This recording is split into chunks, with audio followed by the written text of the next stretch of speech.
진동이란 기계적 변이가 제한된 범위 내에서 반복되며 나타나는 것으로 공기, 액체 또는 고체를 매개 물질로 하여 연속적 파동이나 짧은 펄스, 충격파 형태로 퍼져나갈 수 있습니다. 매개 물질에서 일어나는 기계적인 변이를 트랜스듀서로 전달하기 위해서는 그 경계면에서의 기계적, 음향학적 임피던스 매칭이 진동 센서 구현에 있어서 가장 중요한 요소입니다. 진동을 전달하는 매개물질의 종류와 구조에 의하여 센서의 주파수 응답, 감도, 지향성, 응용 분야를 결정짓는 요소가 됩니다.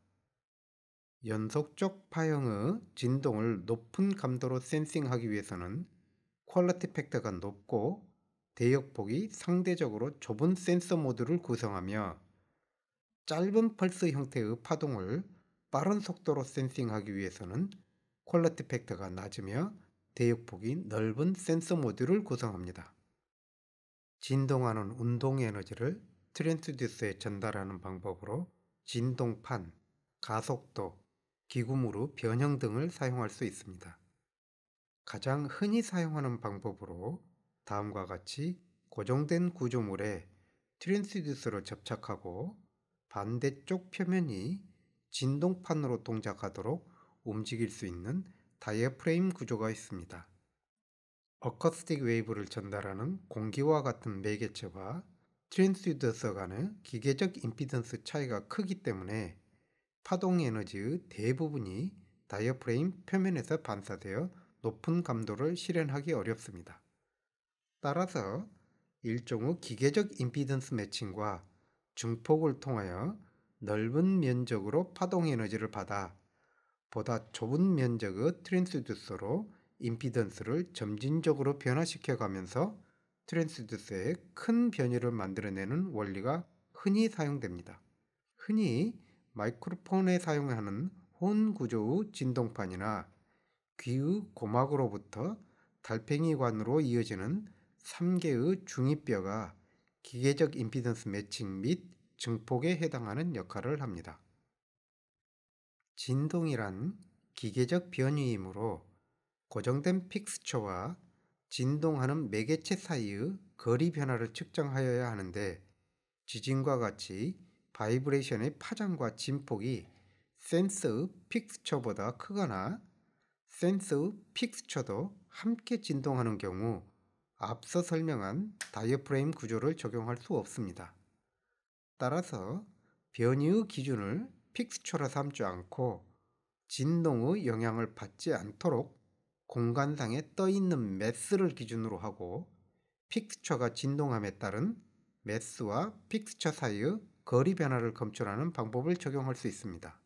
이는 다른 관점에서 보면 고정된 픽스처 내의 매스에 진동에 상응하는 가속도가 인가되어 매스의 상대적 위치가 변화하는 것과 등가이므로 가속도계를 기반으로 하는 센서 모듈을 구현할 수 있습니다.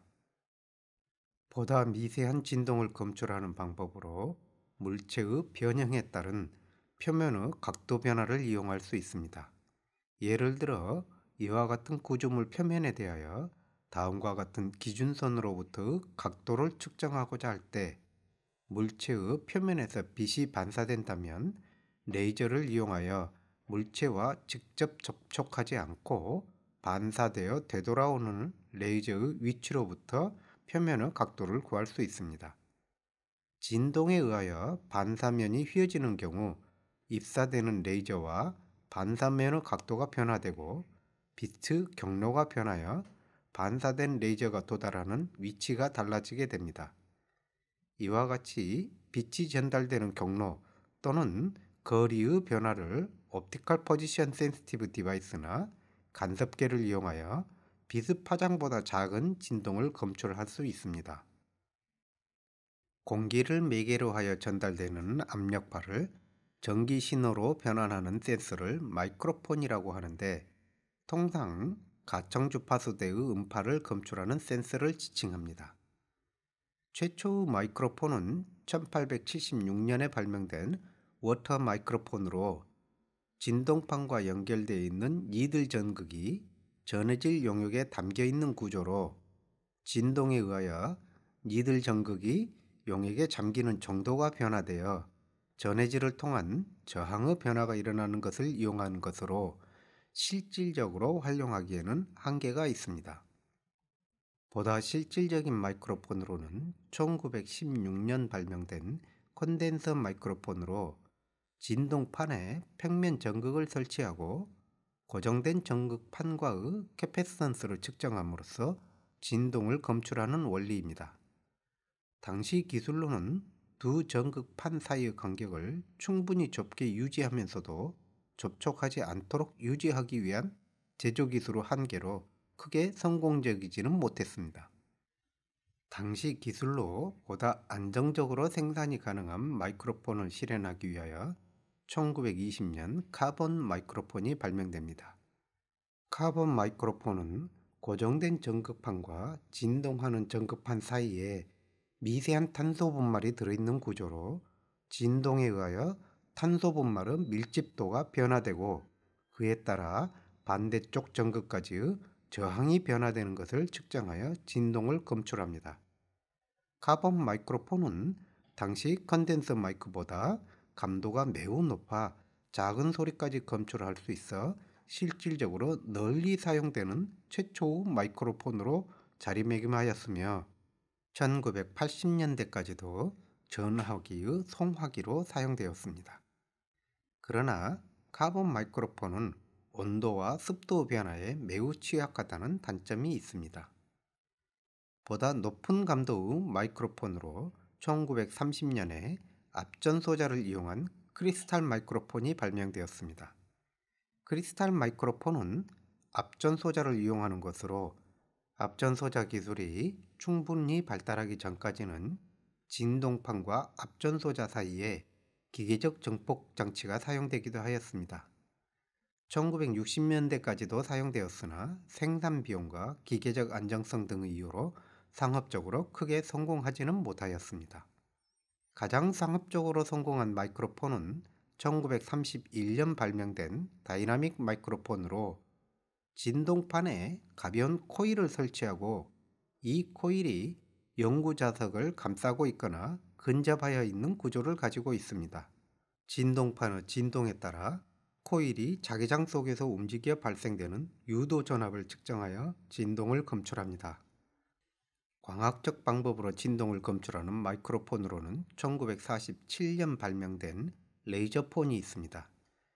레이저폰은 실내에서 대화에 의하여 유리창이 미세한 진동을 하게 되는 것을 건물과 멀리 떨어져 있는 지점에서 검출하여 도청하기 위한 목적으로 개발되었으며 복잡성으로 인하여 상업적으로는 사용되지 않습니다. 이와 같은 다양한 시도에도 불구하고 콘덴서 마이크가 높은 감도, 넓은 지향성, 작은 크기, 낮은 생산 비용 등의 장점을 가지고 가장 널리 사용되고 있습니다. 녹음을 위한 마이크로폰으로는 주로 컨덴서 마이크나 다이나믹 마이크가 사용되는데 컨덴서 마이크는 높은 감도와 넓은 지향성으로 인하여 야외에서의 사용보다는 주변 잡음 소리가 없는 스튜디오 녹음에 적절한 반면 다이나믹 마이크는 저주파 특성이 우수하고 임피던스가 낮아 잡음이 적으며 지향성을 가지고 있어 무대와 같은 환경에서 주변 잡음을 경감하여 우도하는 소리를 강조할 수 있기 때문에 오늘날까지도 전문가용 마이크로 널리 사용됩니다. 마이크로폰의 크기를 줄이기 위해서는 넓은 면적에서 음파를 받기 위한 혼 형태의 진동판을 제거하여야 하는데 이러한 혼이 없이 높은 감도를 얻기 위해서는 진동판 두께를 가능한 한 얇게 하여 자유롭게 진동할 수 있으면서도 기계적인 강도를 보장할 수 있는 물질 및 제조 기술을 필요로 합니다. 오늘날에는 램스 기술을 이용하여 컨덴서 마이크 진동판이나 앞전 소자를 수 마이크로미터 이하의 두께로 만들 수 있으며 매우 작은 컨덴서 마이크나 앞전 마이크를 만들 수 있습니다. 수중에서의 진동을 검출하는 센서를 하이드로폰이라고 하는데 물은 공기에 비하여 대단히 높은 밀도와 음파의 진행 속도 및 어쿠스틱 임피던스를 가지고 있기 때문에 얇은 방막이 사용되지 않고 주로 세라믹 소재의 피에조 일렉트릭 트랜스듀서가 최소한의 임피던스 매칭 레이어만을 거쳐 물과 직접 접촉하는 센서를 구성할 수 있습니다. 더 나아가 물과 트랜스듀서 사이의 임피던스 매칭을 위한 인터페이스 역할을 하면서도 음향학적 렌즈 역할을 하는 구조를 사용하여 지향성을 넓히거나 좁히고 음파를 모아 감도를 높인 센서를 구현할 수 있습니다. 수중음파를 활용하는 시스템은 주로 초음파를 이용하는데 주파수가 높을수록 음파의 감쇄가 심하지만 파장이 짧아 높은 해상도를 구현할 수 있으며 수중에서는 낮은 주파수 환경 잡음이 많은 반면 자연 상태에서 높은 주파수 음파가 발생하기 어렵기 때문에 상대적으로 높은 신호대 잡음비를 구현할 수 있기 때문입니다. 의료용으로 사용하는 초음파 진단기는 높은 해상도를 얻기 위하여 수십 메가헤르츠, 심지어는 수백 메가헤르츠의 초음파를 사용하는데 대부분 신체에는 물을 주성분으로 하고 있어 물의 음향학적 특성과 유사하지만 조직에 따라 임피던스 차이가 있기 때문에 조직의 경계면에서 음파의 반사가 일어납니다. 반사되어 되돌아오는 음파를 트랜스듀서 어레이를 이용하여 검출하고 그 시간차로부터 초음파 영상을 합성하여 냅니다.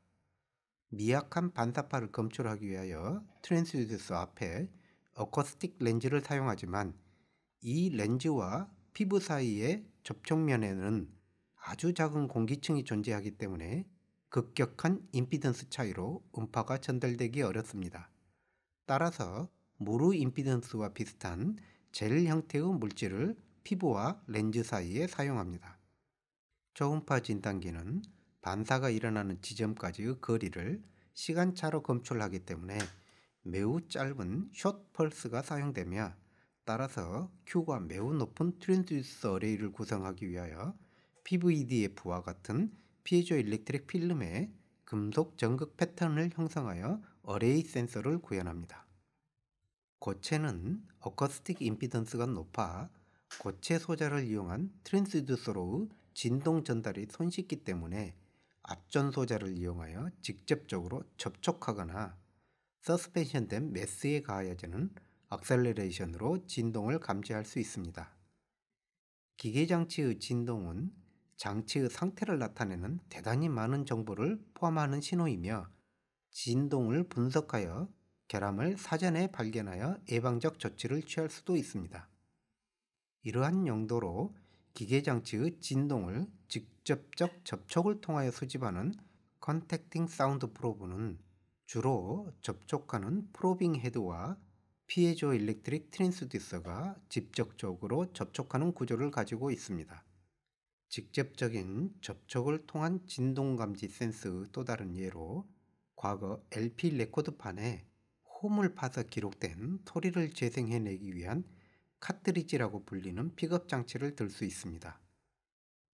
LPD 레코드의 픽업 카트리지는 LP판에 파여진 미세한 홈을 따라 움직이는 바늘에 가해진 진동을 크리스탈 박편에 전달하여 압전 현상에 의하여 전기 신호로 변환하는 크리스탈 카트리지나 바늘의 끝에 보이스 코일을 설치하여 연구자석 주변에서 움직이도록 하여 유도 전압을 발생시키는 다이나믹 카트리지가 있습니다.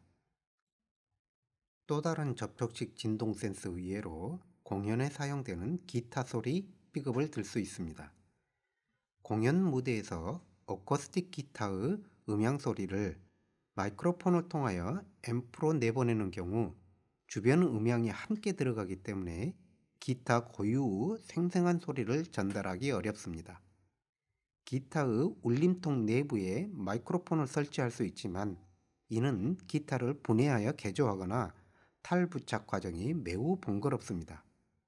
보다 간편하게 탈부착이 가능하면서도 기타의 소리를 생생하게 픽업하기 위하여 기타의 현을 받치면서 현의 진동을 울림통으로 전달하는 브릿지의 바닥면과 울림통 사이의 경계면에 앞전 필름을 부착하여 진동을 검출하는 픽업 센서를 구현할 수 있습니다.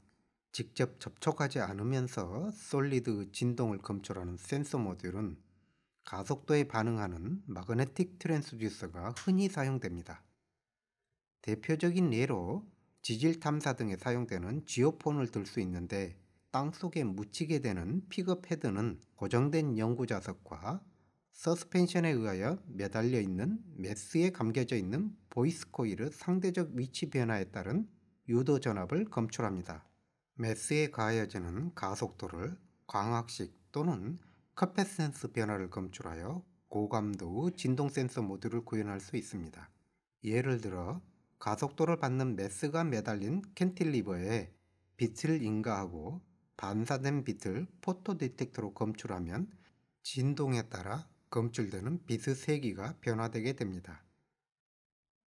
전자기타에서 현의 진동을 검출해내는 픽업 센서는 다음과 같이 길쭉한 형태로 감겨진 보이스 코일 안쪽에 매달려 있는 막대 자석을 설치하면 각 현의 진동이 해당하는 현 아래쪽에 설치된 연구 자석 막대에 진동을 유발하여 이 진동을 보이스 코일에 발생한 유도 전압으로 검출합니다.